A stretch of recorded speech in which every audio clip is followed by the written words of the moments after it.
What's going on, y'all? So listen. Um, I'm mad that I started it off like that and I'm not finna edit it out. Baby, listen. Kandi in the goddamn game, okay? Phillip, bitch. Let me just get there, okay? Let me just get there. All right, y'all. We are back again for another episode review. For Kandi in the Game, season 1, episode 2.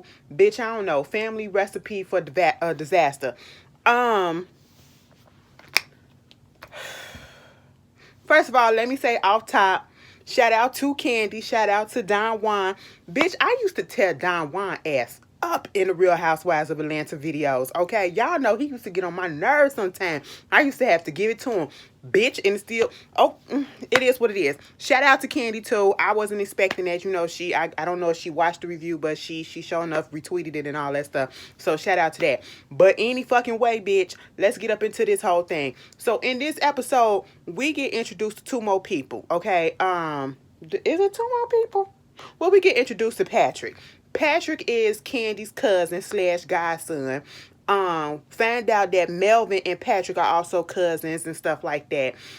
Their grandmother is Bertha, okay? And so it's a lot that's going on with that. It is a lot that's going on with that. Y'all, I was seeing some things like people was talking about Bertha like they don't really like her because she kind of mean or whatever.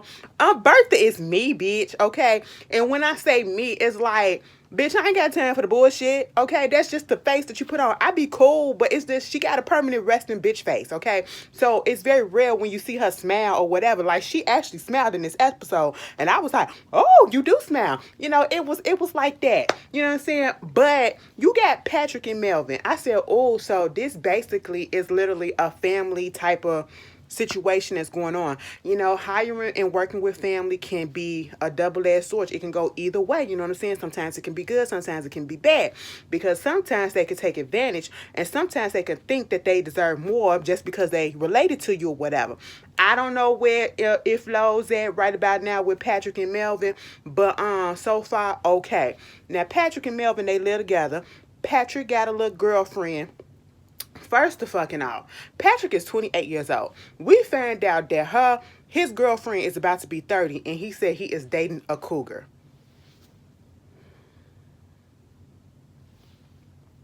I said, sir, that is not a cougar, okay? She's just a year or so older than you, because I don't know if you're about to turn 29 and she about to turn 28, 30, okay? Like, come on. Her name's Safari. I said, oh, Lord, we got another Safari. Okay, we know how they act. But anyway, Melvin, he's also there. We saw him last week. He the cook, okay?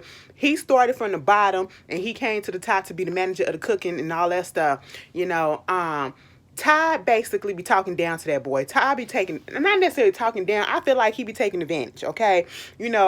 It felt like, if y'all saw that episode of Love and Marriage Huntsville the last season, the way Jalen was feeling when working over there at Black with Tisha and Marceau, and how they was giving him all them damn responsibilities and everything. That's what it felt like with Melvin, okay?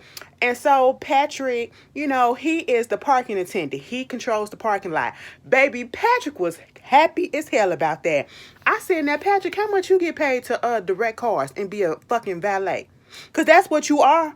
That's what you are. Kandi said they got a lot of traffic that come through there, I guess, because Patrick is kind of cute. He kind of cute or whatever. And I was just like, all right, you take pride in whatever it is that you're supposed to do. That's how it's supposed to be. You know what I'm saying? Because ain't no sense of just going to something and complaining about it, because, bitch, it ain't gonna make the day go no faster. So I guess. Mind you, they live literally directly behind the restaurant. I said, y'all asses better now never ever be late. I'll write y'all ass up and dock y'all pay just for you being late, because it ain't no reason. It ain't no reason. But anyway, we find out that there's a situation between Melvin's mother, Kim, and Joyce, okay? Melvin went over there to Bertha's house, and I said, is Bertha living up in an apartment? She living up in an apartment? I said, Kandi, you couldn't get her. Okay, I'm not. Moving on from that. Let me not get up in these people's business. It looked a little cramped. It looked a little cramped. I'm just saying, but you know, older people, it's just probably her anyway, so I'm gonna let it slide, you know. But at the same time, she up there, Bertha just showing that she just a regular old grandmama. You know, Melvin loves her. They get on the phone with Kandi, giving us all this background. I said, now, Kandi, we ain't need to know this. Okay, we ain't need to know. You put him through culinary school. At culinary school, you know, he did this back in the day. You know, when you was growing up, we was this and we was that. I said, girl, we don't need to know all this goddamn background. I said, what are you trying to do? You trying to character develop? That's what it felt like. They was character developing Melvin, okay? And then we get into the real issue. His mama left the restaurant, and she left the restaurant, she said, because she had an issue with Aunt Joyce, okay? Mama Joyce allegedly cussed her ass out, and she ain't been seeing it for Joyce nor that restaurant for the whole time. I said, oh, all right. So now Kandi got to deal with that. Kandi want everybody to get together so that they can talk about this situation, because she do, you know, she's all about family, you know, so they trying to fix that. Meanwhile, we get this whole situation with Brandon and Dominque, okay? Now, I feel some type of way about co-workers working with each other and fucking each other, okay? That is a recipe for goddamn disaster. I am so glad, to be honest, is there somebody in my job that I will work? I'm so glad it ain't nobody in my job that I fuck around with, okay? I don't even got a crush. I be like, y'all ain't even up to my steez, you know what I'm saying? Y'all ain't even, it just ain't that, you know what I'm saying? So I ain't never got to worry about that. But, Brandon and Dominque, he took her out on a little date or whatever. What you want from me? I said, girl, you know what the fuck he want. I want to date you. I said, you know what? I'm looking at Brandon. I said, Brandon look like a young Morris Chestnut. Like, you got to look close in the face when he shaved a beard or whatever. He looked like a young Morris Chestnut or somewhat in that area.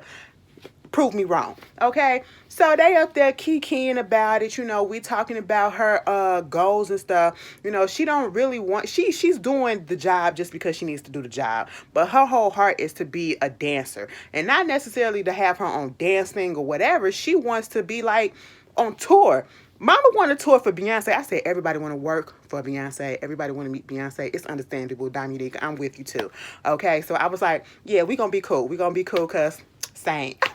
Anyway, so I was sitting there like, all right, so are y'all finna do some things with each other? I like Dominque for the fact that she's not coming off thirsty. I'm not going to say Brandon is coming off thirsty, but Brandon really already got his feelings all the way deep in on Dominque, okay? But Dominque is like trying to take it slow to see exactly what it is and if she even want to go there, especially given that he's an employee. You know what I'm saying? They co-workers, you know what I'm saying? So when they was getting ready to leave, he tried to kiss her and she curved the fuck out of him. Now, see, I would have liked to see that kiss.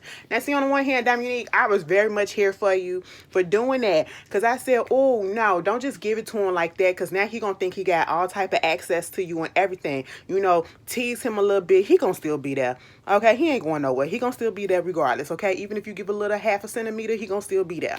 Okay, but then again, I was like, oh, you could at least let him kiss your cheek. Okay, because I wanted to see a little something, something. Meanwhile, you know, we get to the restaurant. We got Brian. You know, he's coming back. Brian's whole story, I really felt that. All right. I like Brian. Brian is funny to me. Brian has a lot of personality, and you can tell when a person is just so full of light the way that he is. You can tell like he been through some things, and then he started telling his story about, you know, he didn't realize that he had a drinking problem, that he needed to get sober until like the quarantine came, and you know, he had like a 3 to 4 hour talk with God. And I was sitting here like, you know what? It's a few of us that's been there. I haven't had no issue with, you know, addiction or whatever, but I had moments where it's been over an hour or so that I had to just sit my ass down and just put all my shit out there to, you know, I shouldn't be cursing when I'm talking about God. Sit there and just talk to God, because sometimes it's like you feel like nobody else is going to hear you the way that God will hear you. You know what I'm saying? So I want to get deep. You know what I'm saying? So let me just move on from that. You know, he had his little thing and he trying to come back to the restaurant. He up there kicking it with Chandrika, and you know, they was telling him about, you know, Phillip. Phillip come over there and basically tell him you working downstairs, because he was like, you know, I'm here. I usually be up here. I usually do this, the bartending, the serving, and all that stuff, whatever. So he said, well, you're going to be downstairs. He was like, oh, okay. It was just, we will get on Phillip in a minute. We will get on Phillip later, because I got some shit to say about Mr. Phillip. You know, you think one thing about a person, because I get it in a business sense, but at the same time, some people just do too damn much. Okay? And Mr. Phillip, baby boy, you are doing too fucking much for me right about now. Because, bitch, we'll get there. Because I was about to say something. But, you know, Brian, he was down there talking to the guests, making them feel comfortable and, you know, joking with them about their foods and everything. I like his personality a whole lot. That Brian also let us know that him and Taurean, you know, they used to have a little thing going on. It wasn't a relationship. They probably used to just try to fuck around. And he said he couldn't do it because he was too big. I said, now, see, bitch, Taurean, he giving your props, okay? I said, you know, I just never would have thought it, Taurean. But then again, I looked at enough videos to know. All right, you do your thing. But speaking of Taurean, you know, he invited Chandrika and Dominque over to his little place. We found out, and I mean little, because the kitchen is right there at the door. The kitchen is right there at the front door. I said, bitch, this is a shoebox, and I bet you he paying a grip for it, too. I said, you know what? After finding out that Kandi and Ty did not pay him for that little event that he threw in the first episode, the little reunion, bitch, pay that man that money so he could upgrade that apartment. Okay, I said, what the fuck? You did that shit for free? What, you trying to get on that good sides or whatever? I wouldn't have, but hey, it is what it is. You know, they talking about all of that and how he's trying to come back. We get into the whole situation about Phillip. Baby, don't nobody like Phillip at this point. And that's all. They talk about Dominque and if she doing something with somebody. And they was like, just about everybody that messed around with somebody up in Old Lady Gang. Okay, I said, oh, that's what y'all doing. See, that's why y'all can't get y'all shit together. Because y'all up here just cross-pollinating and everything. That's just fucking, no. Okay, everybody keep y'all legs closed and get people on the outside. You know? But moving on from that. Talking about relationships and shit. Phillip got a man. All right, now see, I didn't know that. You know, I was saying maybe it's a little bit of sexual tension between Chandrika and Phillip. But no, it's not. It's just that motherfucker is irritating as hell. That's literally what it is. And did y'all notice how the aunties like Brian? They lit up, okay? They lit up when they said Brian. Oh, I know Brian. I like him. You know who he is. I said, see, all right, you know, they got something good to say about somebody. But at the same damn time, we get introduced to Phillip and his boyfriend of a year, who's from Brazil, okay? And his name is, get this, y'all, Phillip. Phillip is Spanish for Phillip. So you're dating somebody with the same fucking name as you. I could never fucking do that, bitch. Okay? It just wouldn't be up in my spirit. We in the midst of doing some things, and you say my name, bitch. I don't want to say your name, because that's like I'm saying my own name. What am I supposed to say, bitch? It's weird. But I guess it's not in his case because, you know, Phillip. And I'm just sitting here like, so you got a whole man. You got a whole relationship that should be making you happy or whatever, and put a pep in your step when you go to work. But yet you act like you are just a lonely, miserable motherfucker. And you know, it didn't sit well with me, a lot of the things that he was saying in this episode. Because you know what it is? Phillip micromanages everybody. Phillip micromanages the situation, okay? And I just don't like that. I've told y'all once, and I told y'all, well, plenty of times before, I hate a micromanager. Do not be breathing down my neck. Do not be making sure that this is done. Bitch, give me the chance to do it, okay? Before you come over and ask me, is it done? Bitch, can I get to it? You know what I'm saying? And I understand that Kandi is and Ty, they're trying to get the old lady game back into the flow of things and, you know, back up to par or whatever. But Phillip is a good addiction. Bitch, I hope I said that right. Bitch, y'all know what the fuck I'm saying. Anyway, he good for what it is because professionalism will give him that. All right. But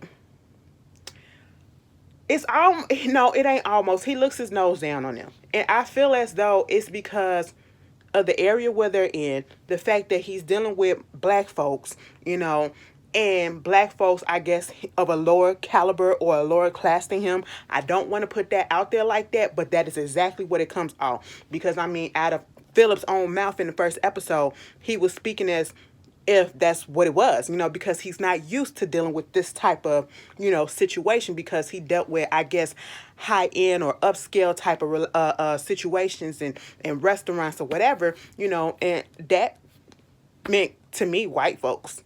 That's what it felt like. That's what it felt like. I could be wrong. But that's exactly what it felt like. That's what it came off as, we found out that he trying to get his own. He going to be getting his own restaurant. Baby, how much Kandi paying him? Because he living good. He living good. I said, oh, you got some nice shit up in there. All right. Even your man had to tell you that you mean sometimes, okay? Because that's what they were saying about him, that he a mean bitch. He is a mean bitch. That's all that it is. I'm sorry. All right? Because I'm all here for being professional. I'm all here for putting down the law, putting down the rules or whatever. But you don't have to be such an enforcer the way that you are.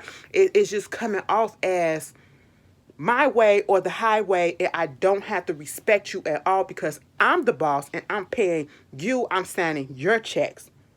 That's how it's coming off. So you have to do any and everything that I say, and I don't give a damn how my attitude is. You have to take it.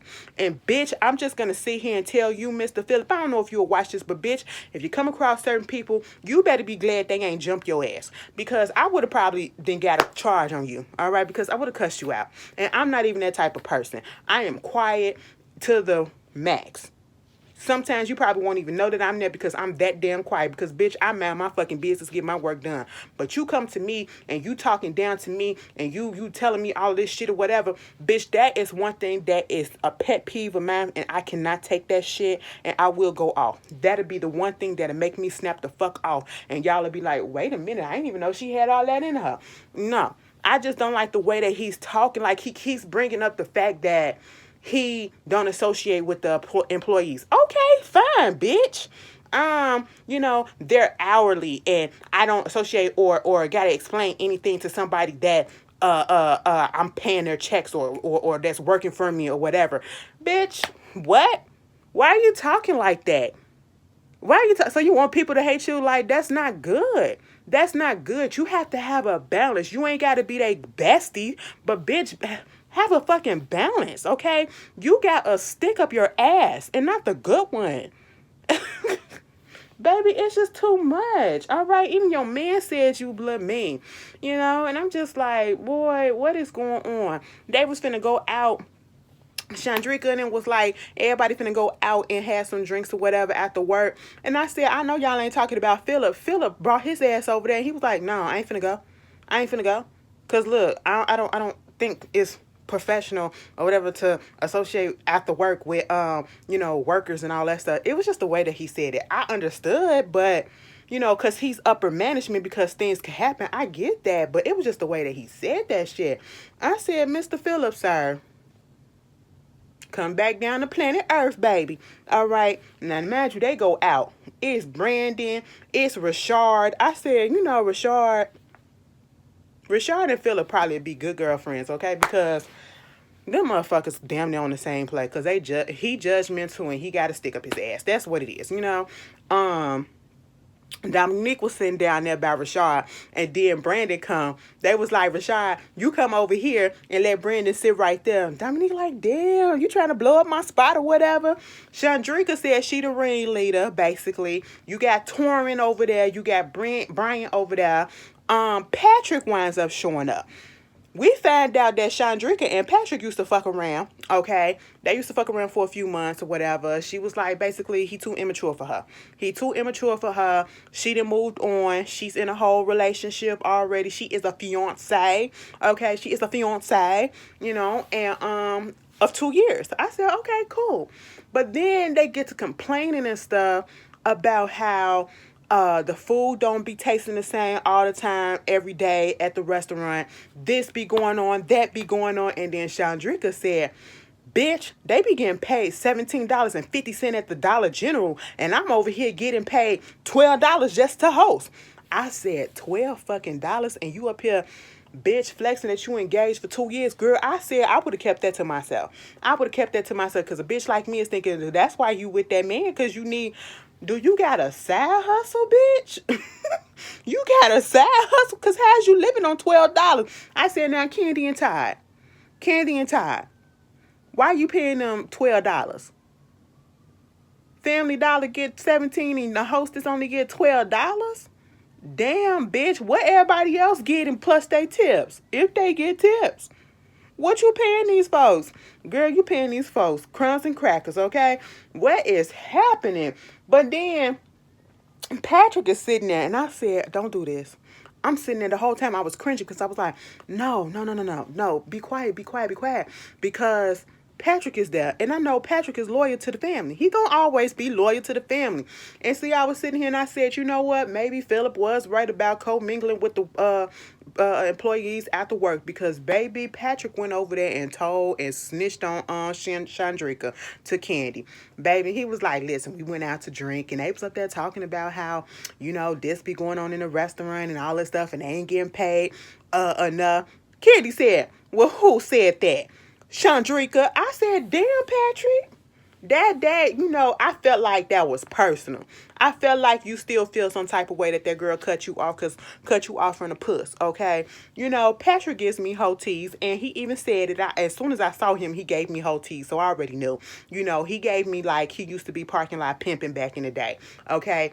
And he got his little feelings hurt when Chandrika said, no more puss for you. And so, therefore, he was so quick to say, Chandrika, she was up there talking shit. Kandi said, first of all, the bitch barely show up. And I said, that's fine. Dock her pay or whatever.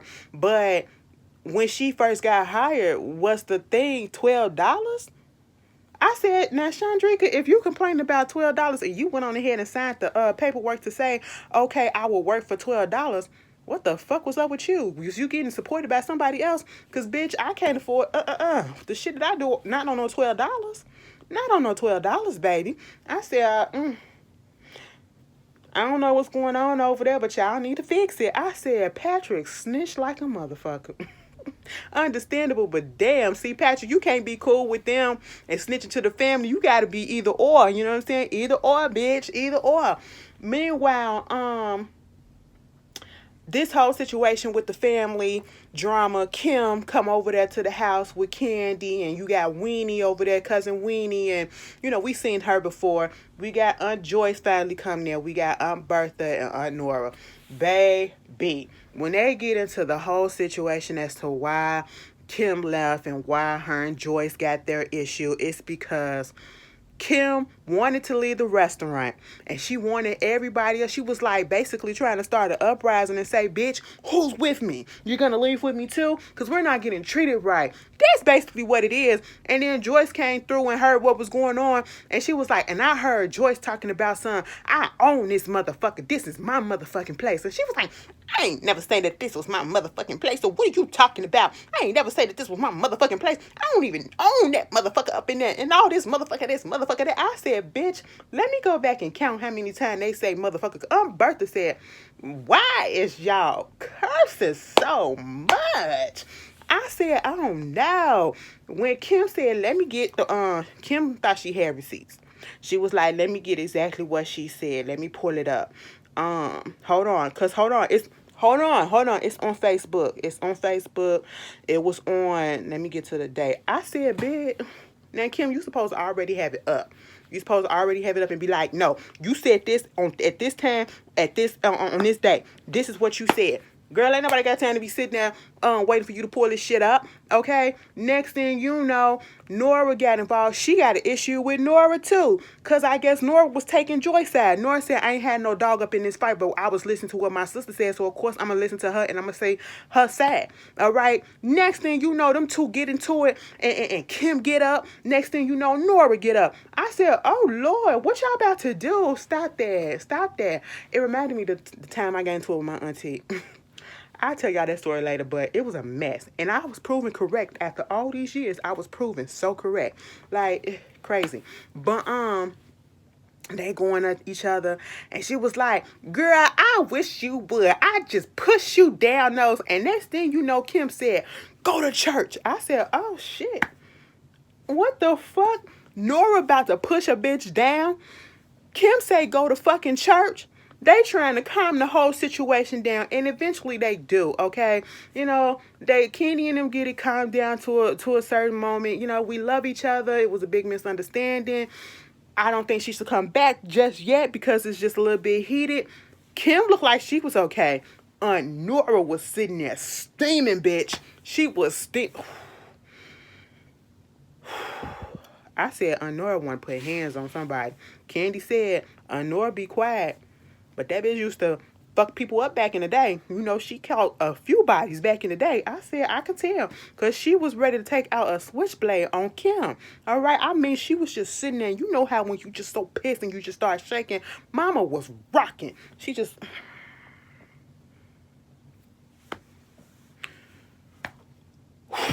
I said 1, 2, 3, 4, 5, 6, 7, 8, 9, 10. Calm it down, baby. And then they went up in there and ate some chicken and said, I'm going to eat some of this for breakfast. I said, okay. Man, the episode ends with Taurean. Taurean goes up in there to talk to Don Juan. Don, he didn't like the fact. Taurean and Don, he's like, that's his little brother. But he didn't like the fact of the way he left the old lady gang. He basically blamed everything on COVID. But then you out in the park with no mask, throwing wine sit down or something in the park with a whole bunch of other people with no mask, but you want to blame your exiting from COVID. And even Taurean agreed that, you know, his leaving was wrong. So he's trying to come back and do events or whatever that he's trying to do. And I guess he's already got the gig. They already know that he's gonna get it, whatever, or you know, they just put him through the motions, but it's basically set in stone. He's supposed to go over there and check stuff out. So he go over there to the old lady gang restaurant, I guess the main part. Phillip was sitting over there, and he was just doing what he was supposed to do. Taurean did not know Phillip was supposed to be in there or was going to be in there and that he was going to meet him that day. Phillip is all, so, excuse you want to come over here and talk to me and, you know, can you tell me who you are and what you're doing and all this stuff? And I was just like... Granted, I will be a little concerned, like, who are you or whatever, but it's just the way that you say things. It's your tone. It's your deliverance, okay? You know, and Taurean was just sitting there trying to tell him what's up, and, you know, he was like, when people talk to me, because Taurean was trying to pick something up off the floor, and he was talking, and Phillip was like, well, when people talk to me, they talk to me straight to my face. I would like them to talk to me face to face. I said, what the fuck? Damn, he picking shit up off the floor. Can you wait a minute? He gonna... It's like he's picking issues out of everything. He's nitpicking everything. And baby, I just can't deal with Mr. Phillip. All right? And when he sat there and Taurean was trying to tell him what was going on, and, you know, he was like, I'm not here interviewing. He was like, well, because Taurean was like, how come you asked me all these questions? Can you tell me about your experience or whatever? I didn't feel like Taurean was being rude. He wasn't, and if y'all feel like he was being rude, he wasn't being as rude as he could have been the way that Phillip was giving it to him, okay?